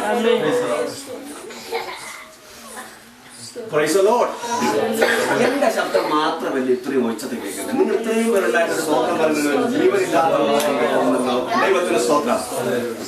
ഞങ്ങളുടെ പെനിയൽ കൗൺസിലിംഗ് സെന്ററിലെ കഴിഞ്ഞ പ്രാവശ്യത്തെ ഗ്രാജുവേഷന് വന്ന ഗസ്റ്റ് പ്രസംഗിച്ച പ്രസംഗത്തിന്റെ ഒരു ഭാഗം ഞാൻ പറയാം. അദ്ദേഹം അപ്പം 23 കൗൺസിലിംഗ് സ്റ്റുഡൻസ്, ഈ സ്റ്റുഡൻസ് എന്ന് പറയുമ്പോൾ എല്ലാ പാസ്റ്റേഴ്സും അവരുടെ ഭാര്യമാരുന്നു. അപ്പൊ അവരിരിപ്പുണ്ട്. അതുപോലെ തന്നെ ഞങ്ങളുടെ ബൈബിൾ സ്കൂളിലെ ഗ്രാജുവേറ്റ് ആയ 6 പേര്. അപ്പൊ 23 6 29 പേര് ഇവരോട് പറയുവാണ്. ദൈവത്തിന്റെ സ്തോത്രം. അദ്ദേഹം അമേരിക്കൻ ഒരു ദ്വീപിൽ ഒരു ബൈബിൾ സ്കൂളിൽ നടന്ന ഗ്രാജുവേഷൻ സംഭവിച്ച ഒരു സംഭവമാണ് അവിടെ വിശദീകരിച്ചത്. അദ്ദേഹം പറഞ്ഞാണ്, അന്ന് ആ ദ്വീപിലെ ഗ്രാജുവേഷന് ഒരു ദേവദാസൻ പ്രസംഗിച്ചുകൊണ്ട് നിൽക്കുമ്പോ ഒരു അമ്മച്ചി ആ മീറ്റിംഗിൽ ഇരുന്ന് കരയുക. പ്രസംഗം കഴിഞ്ഞതിന് ശേഷം ഈ ദേവദാസൻ അമ്മച്ചി പോയി പരിചയപ്പെട്ടു. അമ്മച്ചി എന്തിനാ കരയുന്നതെന്ന് ചോദിച്ചപ്പോ അമ്മച്ചി പറഞ്ഞത്, മോനെ, ഞാൻ കരയുന്നത് മറ്റൊന്നും കൊണ്ടല്ല, എന്റെ 9ാമത്തെ മകന്റെ ഗ്രാജുവേഷനാണ് ഞാനിവിടെ വന്നിരിക്കുന്നത്. എന്റെ ഭർത്താവ് ഒരു സുവിശേഷനായിരുന്നു. ഒരു ദ്വീപിന്റെ പേര്, ആഫ്രിക്കൻ ഒരു ദ്വീപിന്റെ പേര് പറഞ്ഞു. ആ ദ്വീപിലേക്ക് എന്റെ ഭർത്താവ് സുവിശേഷമായിട്ട് കടന്നുപോയി. സുവിശേഷ വിരോധികളാൽ എന്റെ ഭർത്താവ് കൊല്ലപ്പെട്ടു. എനിക്ക് 8 മക്കൾ, ഇതുകൂടാതെ 8 മക്കളുണ്ടായിരുന്നു. ഞാൻ ആ 8 മക്കളെയും ദൈവത്തിന്റെ വചനം പഠിപ്പിച്ച് ഞാൻ ആ ദ്വീപിലേക്ക് സുവിശേഷ വേലയ്ക്കായി അയച്ചു. ഈ 8 പേരും സുവിശേഷ വിരോധികളാൽ കൊല്ലപ്പെട്ടു. ഞാനിപ്പോൾ കരഞ്ഞത് എന്റെ ഭർത്താവ് നഷ്ടപ്പെട്ടതുകൊണ്ടോ എന്റെ 8 മക്കൾ നഷ്ടപ്പെട്ടതുകൊണ്ടോ അല്ല. ഇവന്റെ സ്ഥിതി എനിക്കറിയാം. ഞാൻ ഇവന്റെ ഗ്രാജുവേഷൻ കഴിഞ്ഞിട്ട് ഇവനെ ഞാൻ ആ സ്ഥലത്തേക്ക് അയക്കും. ഇവന്റെ സ്ഥിതിയും എന്റെ ഭർത്താവിനെ പോലെ എന്റെ മറ്റു മക്കളെ പോലെ അവനും കൊല്ലപ്പെടും. ഞാൻ അത് ഓർത്തിട്ട് കരഞ്ഞതല്ല. പിന്നെ എന്തിനാ കരഞ്ഞെന്നറിയാമോ? എനിക്ക് 10ാമത് അയക്കാൻ ഒരു മകൻ ഇല്ലല്ലോ എന്ന് ഓർത്തപ്പോൾ ഞാൻ കരഞ്ഞു പോയതാണ്. പ്രിയപ്പെട്ടവരെ, മറ്റുള്ളവർ കേൾക്കാതെ എങ്ങനെ വിടുതൽ സാധിക്കും? മറ്റുള്ളവർ കേൾക്കാതെ എങ്ങനെ രക്ഷിക്കപ്പെടും? ഈ ദിവസങ്ങൾ ദൈവത്തിന് സ്തോത്രം. നമുക്ക് എത്രയോ മക്കൾ ദൈവം നമുക്ക് മക്കളെ തന്നിട്ടുണ്ട്. പ്രത്യേകിച്ച് പഴയ കാലത്തുള്ള പാസ്റ്റേഴ്സിന് ഒത്തിരി മക്കളെ ദൈവം കൊടുത്തിട്ടുണ്ട്. ഇവരിൽ ആരും ഒരാൾ പോലും സുവിശേഷ വേലയ്ക്ക് അയക്കാത്ത എത്രയോ ആൾക്കാരെ എനിക്കറിയാം. ദൈവത്തിന് സ്തോത്രം. ഈ ദിവസങ്ങളിൽ ഒരാളോടെങ്കിലും സുവിശേഷം പറയാനുള്ള ഒരുക്കം നമ്മുടെ മനസ്സിനകത്തുണ്ടാകും. ഇതാണ് 1ാമത്തെ സ്റ്റെപ്പ്. ഒരാൾ രക്ഷിക്കപ്പെടണമെങ്കിൽ, ഒരാൾ സൗഖ്യം പ്രാപിക്കണമെങ്കിൽ എന്ത് ചെയ്യണം? യേശുവിനെ കുറിച്ച് കേൾക്കണം. യേശുവിന്റെ വിടുതലിനെ കുറിച്ച് കേൾക്കണം. ഈ സ്ത്രീ എവിടെ നിന്ന് കേട്ടെന്നുള്ളത് വിഷയമല്ല, ഈ സ്ത്രീ കേട്ടു എന്നുള്ളതാണ് സത്യം. ദൈവസഭയിൽ ആത്മാക്കളെ വേണമെന്ന് കരഞ്ഞ് പ്രാർത്ഥിക്കുന്നവരാണ് നമ്മള്. ദൈവത്തിന് സ്തോത്രം. പുതിയ ആത്മാക്കളെ വേണ്ടി പ്രാർത്ഥിക്കുന്നവരാ. എത്ര പുതിയ ആത്മാക്കളോട് സുവിശേഷം പറഞ്ഞിട്ടുണ്ട്, എത്ര പേരോട് നാം ഷെയർ ചെയ്തിട്ടുണ്ട് യേശുവിന്റെ സ്നേഹത്തിനെ കുറിച്ച്. പ്രിയപ്പെട്ടവരെ, നമ്മൾ സുവിശേഷം പറയുമ്പോൾ ഒരു പക്ഷേ നല്ല പ്രതികരണം, അവരിൽ നല്ല റെസ്പോൺസ് നമുക്ക് ലഭിച്ചെന്ന് വരത്തില്ല. സാരമില്ല, നമ്മൾ പറഞ്ഞാൽ മതി. ദൈവത്തിന് സ്തോത്രം. ഞാൻ കൊറിയയിലെ സബ്വേയിലൂടെയൊക്കെ യാത്ര ചെയ്യുമ്പോൾ, സബ്വേ എന്ന് പറയുമ്പോൾ ഈ ട്രെയിനിൽ, മെട്രോ ട്രെയിനിലൂടെയൊക്കെ യാത്ര ചെയ്യുമ്പോൾ എന്റെ അടുത്തിരിക്കുന്ന ബുദ്ധമതക്കാരായാലും മറ്റുള്ള നോൺ റിലീജിയസ് പീപ്പിൾ ആയാലും ശരി തന്നെ, എനിക്ക് അറിയാവുന്ന ഭാഷയിൽ ഞാൻ അവരോട് പറയാറുണ്ട്. എഴുന്നേറ്റ് പോകുമ്പോഴാണ് പറയുന്നത്, ജീസസ് ലവ്സ് യു എന്ന്. കാരണം അടുത്ത് പറഞ്ഞ ഒരു വാക്യം എന്താണെന്ന് ചോദിച്ചാൽ പറയാറിയിട്ടില്ലല്ലോ. അപ്പൊ എന്തുവായാലും ജീസസ്, എന്റെ മനസ്സിനകത്തുള്ള ചിന്ത ഇതാണ്. ഈ ജീസസ് ലവ്സ് യു എന്നുള്ള ഈ 2 വാക്ക് ജീസസ് എന്നൊക്കെ മനസ്സിലാക്കാനുള്ള കോമൺ സെൻസ് അവർക്കുണ്ട്. ലവ് അർത്ഥം അറിയാവുന്നവരുണ്ട്. അപ്പോ ഏതെങ്കിലും ഒരു സമയത്ത് ഇവർക്ക് പ്രശ്നമോ പ്രതികൂലമോ ഉണ്ടാകുമ്പോ ഞാൻ ഈ പറഞ്ഞ വാക്ക് ഓർമ്മ വരും. അങ്ങനെ ഇതിനെ കുറിച്ച് കൂടുതൽ അറിയാൻ ആഗ്രഹിക്കുകയും ഒരുപക്ഷെ അവരുടെ ദൈവസഭയിൽ അംഗമായി തീരുകയും ചെയ്യാൻ സാധ്യതയുണ്ട്. അതുകൊണ്ട് നമുക്ക് ലഭിക്കുന്ന ഓരോ സാഹചര്യങ്ങളും നമ്മൾ എന്ത് ചെയ്യണം? തകർന്നിരിക്കുന്ന, നിരാശപ്പെട്ടിരിക്കുന്ന, വളരെ പഴക്കമുള്ള രോഗത്തിന്റെ മധ്യത്തിലായിരിക്കുന്ന, പ്രശ്നങ്ങളുടെ മധ്യത്തിലായിരിക്കുന്ന ഈ സ്ത്രീയെ പോലുള്ള, ഈ മനുഷ്യനെ പോലുള്ള, ഈ പെൺകുട്ടിയെ പോലുള്ള ധാരാളം കേസുകൾ ലോകത്തിലുണ്ട്. അതിന്റെ മധ്യത്തിൽ യേശുവിനെ കുറിച്ച് പറയാനുള്ളതായ ഒരു സമർപ്പണം ഇന്ന് രാത്രി നമുക്കുണ്ടാകും. അപ്പൊ ഈ സ്ത്രീ യേശുവിനെ കുറിച്ച് കേട്ടു, അങ്ങനെ വിശ്വാസമുണ്ട്. 2ാമത്തെ വിശ്വാസമാണ്. ഇന്ന് എല്ലാവർക്കും വിശ്വാസമുണ്ട്. വിശ്വാസമില്ലാത്ത ആരാ ഉള്ളത്? എല്ലാവർക്കും ഉണ്ട് വിശ്വാസം. പക്ഷേ ഈ വിശ്വാസം ഇങ്ങനെ ഉണ്ടെന്ന് പറയുന്നത് അങ്ങനെ ഇരിക്കുക ചെയ്യുന്നത്. ദൈവത്തിന്റെ സ്തോത്രം. പലർക്കും വിശ്വാസമുണ്ട്, പക്ഷെ എന്ത് ചെയ്യുന്നു? അവരത് എഴുന്നേൽക്കുകയോ അവർ യേശുവിന്റെ അടുക്കൽ പോവുകയോ ചെയ്യുന്നില്ല. വിശ്വാസമുണ്ട്, അവരങ്ങനെ ഇരിക്കുകയാണ്. എന്നാൽ ഈ സ്ത്രീ ചെയ്തത് മറ്റൊന്നുമല്ല, യേശുവിന്റെ അടുക്കിലേക്ക് കടന്നു വന്നു. നമ്മുടെ പ്രശ്നങ്ങൾക്ക് പരിഹാരം എവിടെയാണ് ഉണ്ടാകുന്നത്? യേശുവിനെ കുറിച്ച് കേൾക്കുമ്പോൾ നമുക്ക് വിശ്വാസം ഉണ്ടാകുന്നു. വിശ്വാസം ഉണ്ടായിട്ട് അങ്ങനെ ഇരിക്കുകയല്ല വേണ്ടത്, പിന്നെയോ നമുക്ക് യേശുവിന്റെ അടുക്കിലേക്ക് ചെല്ലണം. ഇന്ന് രാത്രി അങ്ങനെ പോകുവാനുള്ള ധൈര്യം, അങ്ങനെ പോകുവാനുള്ള വിശ്വാസം എത്ര പേർക്കുണ്ട്? ദൈവത്തിന്റെ സ്തോത്രം. ഹല്ലേലൂയ. യേശുവിന്റെ അടുക്കിലേക്ക് ചെല്ലണം. ഈ സ്ത്രീ എന്ത് ചെയ്തു? വിടുതലിനായിട്ട് യേശുവിന്റെ അടുക്കൽ കടന്നു വന്നു. ഇതാണ് 3ാമത്തെ സ്റ്റെപ്പ്. അവങ്കിലേക്ക് നോക്കിയവർ പ്രകാശിതരായി, അവിടെ ഒന്നും ലജ്ജിച്ചു പോയിട്ടില്ല. പ്രിയപ്പെട്ടവരെ, യേശുവിന്റെ അടുക്കൽ ആര് വന്നാലും, ഏത് വ്യക്തികൾ വന്നാലും അവരെ തള്ളിക്കളയുന്നവനല്ല എന്റെ യേശു. അധ്വാനിക്കുന്നവരും ഭാരം ചുമക്കുന്നവരുമായുള്ളവരെ, നിങ്ങൾ എന്റെ അടുക്കൽ വരുകയും ഞാൻ നിങ്ങളെ ആശ്വസിപ്പിക്കും എന്ന് അരുളി ചെയ്തവനായ കർത്താവ് ഇന്നും വിളിച്ചുകൊണ്ടിരിക്കുകയാണ് ജനങ്ങളെ. ഇവിടെ എന്നെ ശ്രദ്ധിച്ചുകൊണ്ടിരിക്കുന്ന സഹോദരന്മാരെ, നിങ്ങളെയും കർത്താവിന്റെ രാത്രികാലം വിളിക്കുകയാണ്. നിങ്ങൾ ഒരുപക്ഷെ നിങ്ങൾ ഓൾറെഡി രക്ഷിക്കപ്പെട്ടവരാണ്. ഞാൻ രക്ഷിക്കപ്പെട്ട ആളാണല്ലോ, ഇതൊക്കെ എനിക്ക് അറിയാമെന്ന് വിചാരിച്ച് നാം ഇന്ന് രാത്രി മൗനമായിരിക്കാൻ കർത്താവ് ആഗ്രഹിക്കുന്നില്ല. ഇന്ന് രാത്രി യേശുവിന്റെ അടുക്കലേക്ക് വരുവാൻ, ഇന്ന് രാത്രി എന്നെ ശ്രദ്ധിക്കുന്ന പ്രിയമുള്ളവരോട് ദൈവത്തിന്റെ പരിശുദ്ധാത്മാവ് വ്യക്തമായിട്ട് സംസാരിക്കുകയാണ്. നമ്മൾ എഴുന്നേൽക്കണം. ദൈവത്തിന്റെ സ്തോത്രം. യേശുവിന്റെ അടുക്കലേക്ക് കടന്നു ചെല്ലണം. ഇതിന് കഴിയാത്ത ധാരാളം ആൾക്കാരുണ്ട്. ദൈവത്തിന്റെ സ്തോത്രം. അവരെ പല സാഹചര്യങ്ങൾ അവരെ പുറകോട്ട് വലിച്ചിരിക്കുവാണ്. അപ്പോ ഈ യേശുവിന്റെ അടുക്കൽ വന്നു. ഈ സ്ത്രീ കർത്താവിന്റെ വസ്ത്രത്തിന്റെ തോന്നൽ തൊട്ടു. അപ്പൊ കർത്താവിന് തൊട്ടാലും സൗഖ്യമാണ്. സൗഖ്യം പ്രാപിച്ചിട്ട് ഈ സ്ത്രീ ഇങ്ങനെ എന്തുവാ, ആരും അറിയാതെ വീട്ടിലേക്ക് പോകാൻ വേണ്ടിയുള്ള പരിശ്രമത്തിൽ ഇരിക്കുമ്പോഴാണ് കർത്താവ് ചോദിക്കുന്നത്, എന്നെ തൊട്ടതാരെ? യേശുവിനെ അറിയാമായിരുന്നിട്ടല്ല, യേശുവിനെ അറിഞ്ഞുകൂടാനോണ്ടല്ല ചോദിക്കുന്നത്. സകലത്തെയും ശോധനയെന്ന് കർത്താവിന് അറിയാം. കർത്താവിനടുക്കൽ വന്നത് ആരാണെന്നും കർത്താവിന് തൊട്ടത് ആരാണെന്നും സൗഖ്യം പ്രാപിച്ചത് ആരാണെന്നും ഈ സ്ത്രീ എങ്ങനെയുള്ള വ്യക്തിയാണെന്നും എത്ര വർഷമായി ഈ സ്ത്രീക്ക് രോഗമുണ്ടായെന്നും എന്റെ കർത്താവ് വ്യക്തമായിട്ട് അറിഞ്ഞിരിക്കെ എന്തുകൊണ്ടാണ് ഈ ചോദ്യം ചോദിച്ചത്? നിങ്ങൾ കേട്ടിട്ടുണ്ടോ എന്തിനു വേണ്ടി ചോദ്യം ചോദിച്ചത്? She had to confess the Lord is Jesus Christ. ദൈവത്തിന്റെ സ്തോത്രം. യേശു ക്രിസ്തു കർത്താവാണെന്ന് ഈ ജനസമൂഹത്തിന്റെ മധ്യത്തില് അവൾ സാക്ഷ്യം പറയണം. Praise the Lord. Hallelujah. ദൈവത്തിന് സ്തോത്രം. രഹസ്യത്തിൽ സൗഖ്യം പ്രാപിച്ചിട്ട് കടന്നു പോകാനല്ല ദൈവം നമ്മെ കുറിച്ച് ആഗ്രഹിക്കുന്നത്. നീ യേശുവിന് വിടുതൽ പ്രാപിച്ച വ്യക്തിയാണെങ്കിൽ ഇതുപോലെ ഭാരപ്പെടുന്ന ഒരു വലിയ കൂട്ടം ആൾക്കാരുണ്ട്. അവരുടെ മധ്യത്തിൽ നിന്നുകൊണ്ട് നീ യേശുവിനെ കർത്താവ് നേരിട്ട് പറയണം. സഹോദരാ, ഞാൻ 12 വർഷമായി രോഗിയായിരുന്നു. സഹോദരി, ഞാൻ 12 വർഷമായിട്ട് രോഗിയായിരുന്നു. എന്റെ വസ്തുവകകളെല്ലാം വിറ്റ് ഞാൻ വൈദ്യന്മാർക്ക് കൊടുത്തു. ഞാൻ ശാരീരികമായി വളരെ ക്ഷീണിതയായിരുന്നു. ഞാൻ മാനസികമായിട്ട് വളരെ ക്ഷീണിതയായിരുന്നു. എനിക്ക് ഒരു നിവൃത്തിയില്ലാത്ത ഒരാളായിരുന്നു. എല്ലാ അർത്ഥത്തിലും പരാജയം മാത്രമായിരുന്നു. ആരും എന്നെ വിവാഹം കഴിക്കത്തില്ലാത്ത ഒരു വ്യക്തിയായിരുന്നു. അല്ലെങ്കിൽ വിവാഹം കഴിച്ചാൽ തന്നെ അവിടെ വിവാഹബോധം ചെയ്യുമായിരുന്നു. ഏതായാലും ഇങ്ങനെയുള്ള ഒരു സാഹചര്യത്തിലിരിക്കുമ്പോൾ എന്റെ യേശുവിനെ കുറിച്ച് ഞാൻ കേട്ടു. എന്റെ യേശു എനിക്ക് സൗഖ്യം തന്നു.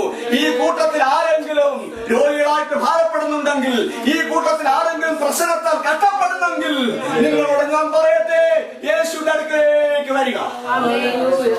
ഹല്ലേലൂയ. ഇത് പറയണം. ഇത് പറയാനാ യേശു എന്തുകൊണ്ട് ആ ചോദ്യം ചോദിച്ചത്? എന്നെ തൊട്ടത് ആര്? ഈ മനുഷ്യനോടുള്ള ബന്ധത്തിലും കർത്താവ് പറഞ്ഞു, ഈ മനുഷ്യൻ കർത്താവിനോടുകൂടെ പോകാൻ താല്പര്യപ്പെട്ടപ്പോ കർത്താവ് എന്താ പറഞ്ഞത്? നിന്റെ വീട്ടുകാരോട്, നിന്റെ ഭവനത്തില്, നിന്റെ ദേശത്തില്, നിന്റെ ആൾക്കാരോട് നീ പോയി പറയണം നീ ആരായിരുന്നെന്നും ഇപ്പോൾ നിനക്ക് എന്ത് സംഭവിച്ചുവെന്നും. പ്രിയപ്പെട്ടവരെ, ഇന്ന് രാത്രിയിലും ദൈവം നമ്മെ കേൾപ്പിക്കുന്ന സന്ദേശം വളരെ ശക്തമായിട്ടുള്ള ആലോചനയാണ്. സൗഖ്യം പ്രാപിച്ച്, വിടുതൽ പ്രാപിച്ച്, നന്മ പ്രാപിച്ച് ഇങ്ങനെ ഇരിപ്പാനല്ല, എന്നിട്ട് പ്രകാശിക്കുവാൻ, എന്നിട്ട് സാക്ഷ്യം പറയുവാൻ, മറ്റുള്ള മധ്യത്തിൽ വച്ച് യേശു കർത്താവിനെ ഉയർത്തുവാൻ. ഞാൻ യഹോവയെ എല്ലാ കാലത്തും വാഴ്ത്തും, അവന്റെ സ്തുതി എപ്പോഴും എന്റെ നാവിന്മേലിരിക്കും. കഷ്ടത്തിലും പ്രയാസത്തിലും യേശുവിനെ ഉയർത്തി കാണിപ്പാൻ കഴിയാകട്ടെ. ഹല്ലേലൂയ. ഒരു കാര്യം കൂടെ പറഞ്ഞ് ഞാൻ അവസാനിപ്പിക്കാം. തേർഡ് വൺ എന്തുവാ? Healers response. കർത്താവ് ആ സ്ത്രീ എന്താ വിളിക്കുന്ന അറിയാമോ? മകളെ. ഈ പദപ്രയോഗം വളരെ ടെൻഡർ വേർഡാണ്. ഈ സ്ത്രീ ആയുസിൽ ഒരൊറ്റ മനുഷ്യൻ വിളിച്ച് കാണത്തില്ല. Price the Lord.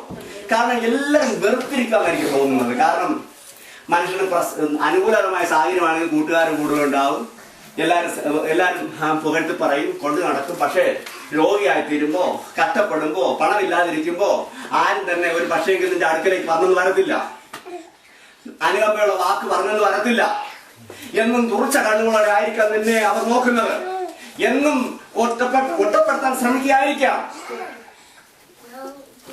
എന്നാൽ എന്റെ യേശു കർത്താവ് ഇവന്റെ അപ്പനും അമ്മയൊക്കെ ഉപേക്ഷിച്ചെന്ന് എനിക്ക് തോന്നുന്നത്. എങ്കിലും യഹോവ നിന്നെ ചേർത്തുകൊള്ളു. Price the Lord.